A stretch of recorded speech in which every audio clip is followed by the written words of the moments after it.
أما بعد عن عبد الله بن عمرو بن العاص قال لي رسول الله صلى الله عليه وسلم يا عبد الله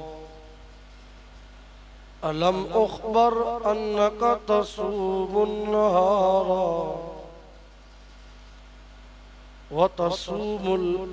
وتقوم الليل؟ فقلت بلى يا رسول الله.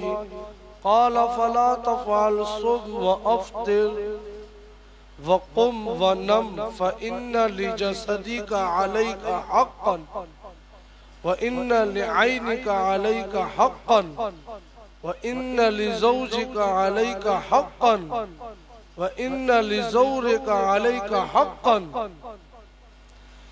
حضرت عبداللہ ابن عمر ابن عاص رضی اللہ عنہما سے روایت ہے، رسول اللہ صلی اللہ علیہ وسلم نے فرمایا، مجھ سے ارشاد فرمایا،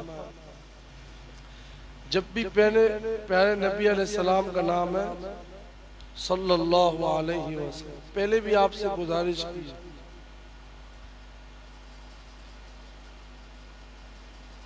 کوئی خرچہ نہیں ہے، کوئی وقت نہیں ہے، نہ کوئی محنت ہے، صلی اللہ علیہ وسلم. اور ویسے ہی درود شریف کو ہمیں اپنی زندگی کے اندر اپنی زندگی کو درود شریف کے ذکر سے خوشبودار رکھنا چاہیے. ایک تو وہ خوشبو ہے جو اپنے جسموں میں لگاتے ہیں، تھوڑی دیر بعد چلی جاتی ہے. درود شریف کو اپنی زندگی کے اندر ذکر بنائے رکھیں گے، انشاءاللہ زندگی خوشبودار رہے گی انشاءاللہ. فرمایا، مجھے بتایا گیا تم نے یہ معمول بنائے رکھا ہے کہ تم ہمیشہ دن کو روزہ رکھتے ہو، رات بھر نوافل پڑھتے ہو.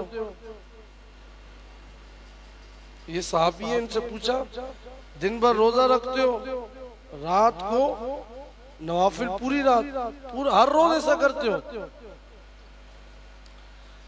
تو آپ نے فرمایا، صحابی رسول، ہاں میں ایسا ہی کرتا ہوں حضرت، میں ایسا ہی کرتا ہوں. آپ نے فرمایا، نا یہ طریقہ چھوڑ دو، روزے بھی رکھا کرو، ناغہ بھی کیا کرو. یعنی امت محمدیہ صلی اللہ علیہ وسلم کے لیے ہر چیز معتدل بتلائی. یہ نہیں کہ اب روزے آ گئے تو اب جی پورا سال روزے رکھو، 29 یا 30 روزے، بس 11 مہینے کھاؤ پیو، 30 روزے رکھو. باقی بیچ میں کچھ نفلی روزے تاکہ ثواب ملتا رہے، گناہ جھڑتے رہے، وہ بھی کچھ ہیں، لیکن فرض روزے 30 بنا دی. اور یہ بھی نہیں کہ بالکل ہی روزے نہ رکھو، ایسا بھی نہیں کرنا ہے. آپ نے ان کو یہی فرمایا، روزہ بھی رکھو، ناغہ بھی کرو، رات کو نماز بھی پڑھو، سویا بھی کرو. یہ بھی نہیں کہ پوری رات سوتے رہو، یہ بھی نہیں کہ پوری رات جاگ کے عبادت کرو. یہ وہ جاگنا ہے جو عبادت والا جاگنا ہے، میرا اور آپ کا جاگنا نہیں. میرا اور آپ کا جاگنا تو ان راتوں میں بھی یہی ہے نا، میں نے پہلے بھی کئی بار بتایا. آج رات کی کیا ڈش ہے؟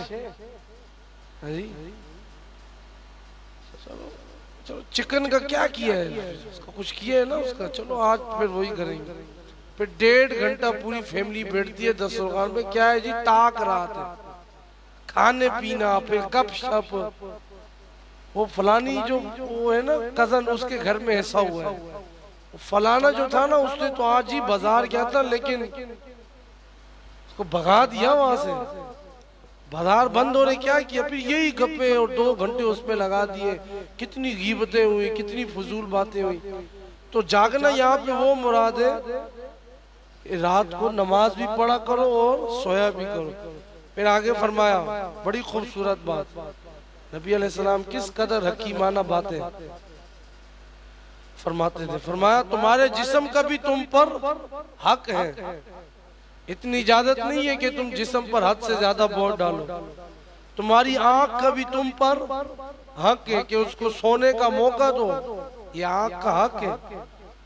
تمہاری بیوی کا بھی تم پہ حق ہے، تمہارے ملاقاتیوں مہمانوں کا بھی تم پر حق ہے. گھر والی ہے، اس کے حقوق ادا کرنے، اس کی ذمہ داریاں جو پوری کرنی ہے گھر کے اندر، ان کی حق تلفی کر لو اور ہر وقت اللہ کی عبادت نمازوں میں لگے ہوئے، نمازوں میں لگے ہوئے. ظاہر سی بات ہے جب حقوق ادا کرنے تو پھر اس کے لیے گزر بسر بھی کرنا پڑے گا، کچھ ذریعے معاش بھی ہوگا، کچھ محنت بھی کرنی پڑے گی. اولاد ہے ان کی تربیت کرنی پڑے گی، اس کے لیے ٹائم نکالنا پڑے گا. میں پوری بس شادی ہو گئی، اب میں رکھا ہوں پوری رات نفل پڑھ رہا ہوں، اگلے دن بھی نفل پڑھ رہا ہوں، تیسرے دن بھی. بیوی کہے گی پتہ نہیں شادی پھر کس لیے کی ہے. ہاں جی، تو حق تلفی ہے یہ یہاں پہ حدیث وَإِنَّ لِزَوْجِكَ عَلَيْكَ حَقًّا، تیری بیوی کا بھی تجھ پر حق ہے. کوئی ملاقات کے لیے آ رہے، مہمان آ رہے، رشتہ دار آ رہے، کوئی اور آ رہے، کسی کا مسئلہ ہے، کوئی اور ہے حل کروانا ہے، سارے حقوق ہیں ادا کرنے. فرمایا جو ہمیشہ بغیر ناگے کے روزے رکھے اس نے گویا روزہ رکھا ہی نہیں. ہر مہینے میں 3 دن کے نفلی روزہ رکھ لیا کرو، ہمیشہ روزہ رکھنے کے حکم ہے. اور مہینے میں 1 قرآن پاک ختم کر لیا کرو. صحابی رسول نے کہا کہ میں اس سے زیادہ کی بھی طاقت رکھتا ہوں. تو نبی علیہ السلام نے فرمایا تم داؤد علیہ السلام کے روزوں کا طریقہ اختیار کرو. داؤد علیہ السلام 1 دن روزہ رکھتے تھے اور 1 دن افطار. تو تم بھی ایسا کیا کرو، 1 دن روزہ رکھو، 1 دن افطار کرو. اور تہجد میں 7 راتوں میں 1 قرآن ختم کر لیا کرو، اس سے زیادہ نہ کرو. باقی چیزیں تو حدیث میں تقریباً واضح طور پہ سمجھ آ گئی ہیں. اہم بات جو یہ پہلے تو جو نبی علیہ السلام نے کہا ہر چیز کا حق ہے، وہ تو اس کی تشریح ہو چکی. پھر جو اہم بات بتلائی کہ انسان کو چاہیے ہر مہینے میں 3 روزے رکھے. آگے اس کے اندر مزید تشریح انشاءاللہ آئے گی.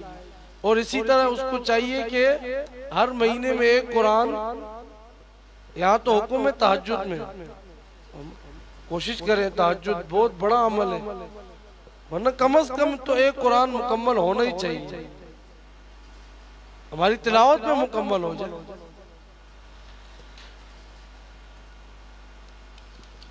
یہ نفلی روزوں کی بات چل رہی ہے تو اس بارے میں 1-2 حدیثیں آپ کے سامنے میں ذکر کروں. ان حفصہ قالت 40 لم تکن،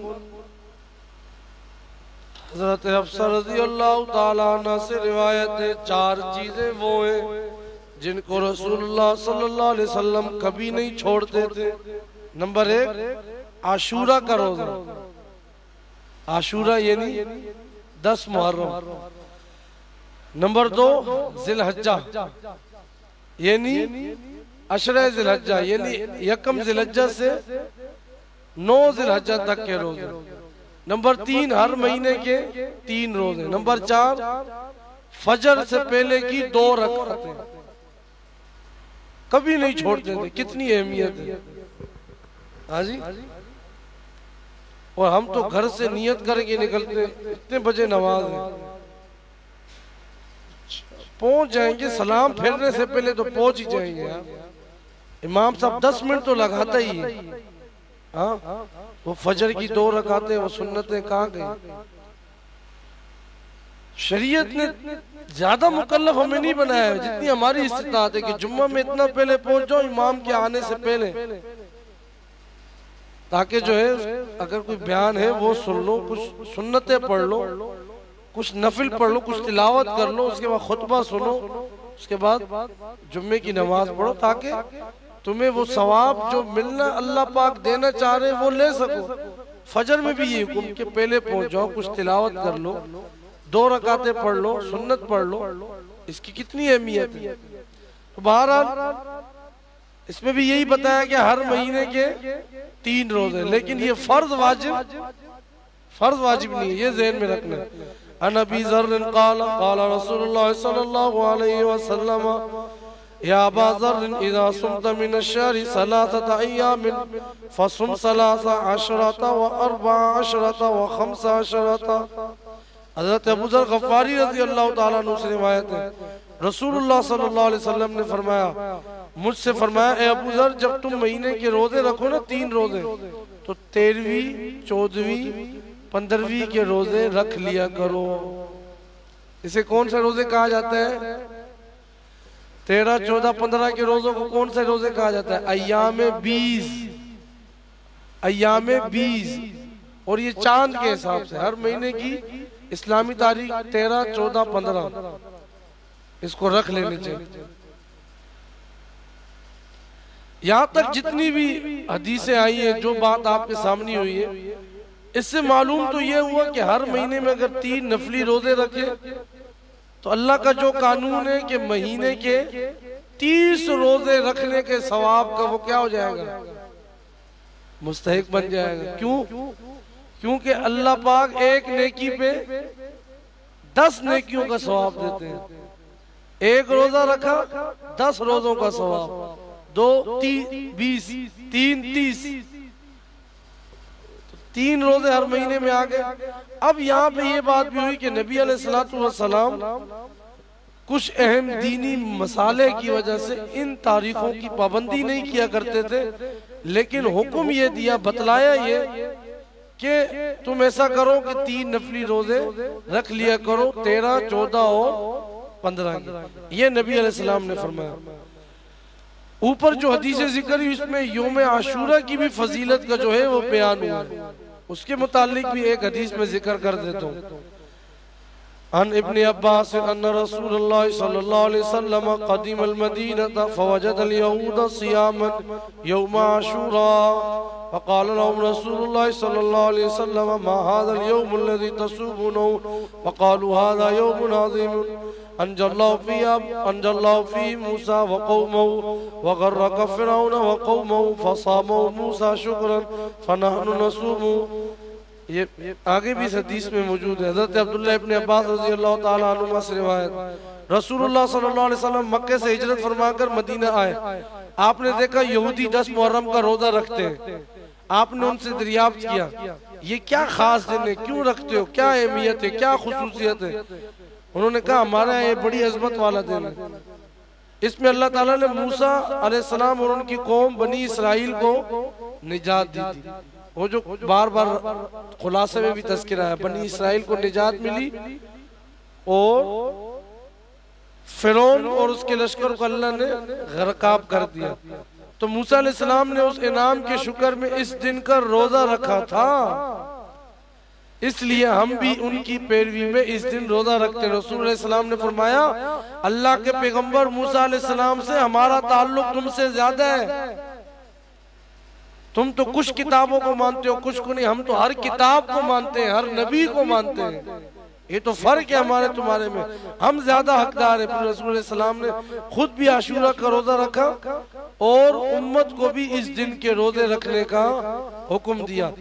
اصل واقعہ مفسرین لکھتے ہیں وہ اس طرح ہے کہ زمانہ جاہلیت میں قریش مکہ جو تھے نا، مکہ والے، ان کے نزدیک بھی یہ بڑا محترم دن تھا۔ جب 10 محرم آتا تھا وہ خانہ کعبہ پہ نیا گلاب ڈالتے تھے، خانہ کعبہ پہ نیا گلاب ڈالتے تھے اور اسی دن روزہ بھی رکھتے تھے۔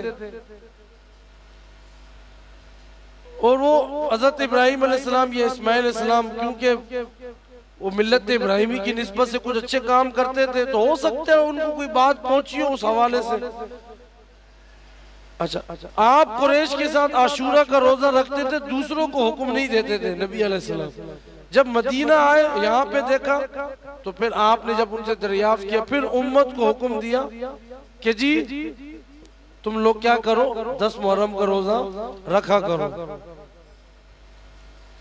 اور یہاں پہ یہ بھی فرمایا کہ مجھے اللہ تعالیٰ سے یہ امید ہے اس روزے کے بارے میں کہ اس کی برکت سے اللہ پہلے 1 سال کے گناہوں کی معافی دے دے گا انشاءاللہ۔ اور اسی طرح حضرت عبداللہ ابن عباس سے ایک اور روایت ہے بخاری مسلم میں کہ میں نے نہیں دیکھا کہ نبی علیہ السلام کسی فضیلت والے دن کے روزے کا اتنا اہتمام اور فکر کرتے ہو سوائے اس دن یوم عاشورہ کے اور سوائے اس ماہ رمضان المبارک۔ یہ بات ہو گئی، یعنی ایک تو آپ علیہ السلام یوم عاشورہ کا بہت اہتمام کرتے تھے، دوسرا رمضان المبارک کے روزوں کا، دوسرے نفلی روزوں کا اتنا اہتمام نہیں تھا جتنا 10 محرم کا تھا۔ ایک اور بات سنیے جو ضروری ہے کہ نبی علیہ السلام نے اب یہ معمول بنا لیا، یہ بھی حضرت عبداللہ ابن عباس سے روایت ہے، یوم عاشورہ کا معمول بن گیا۔ تو صحابہ کرام نے بعض صحابہ نے پوچھا نبی علیہ السلام اس دن کو تو یہودی عیسائی بڑے دن کی حیثیت سے مناتے ہیں اور ہمارے لیے تو پھر ان کے ساتھ متشابہت ہے، تو کیا اس میں کوئی تبدیلی ہو سکتی ہے؟ تو نبی علیہ السلام نے فرمایا جب اگلا سال آئے گا تو ہم 9 کو بھی روزہ رکھیں گے، ہم 9 کو بھی روزہ رکھیں گے۔ لیکن عبداللہ ابن عباس فرماتے ہیں اگلے سال کا محرم آنے سے پہلے ہی نبی علیہ السلام کی وفات واقع ہو گئی۔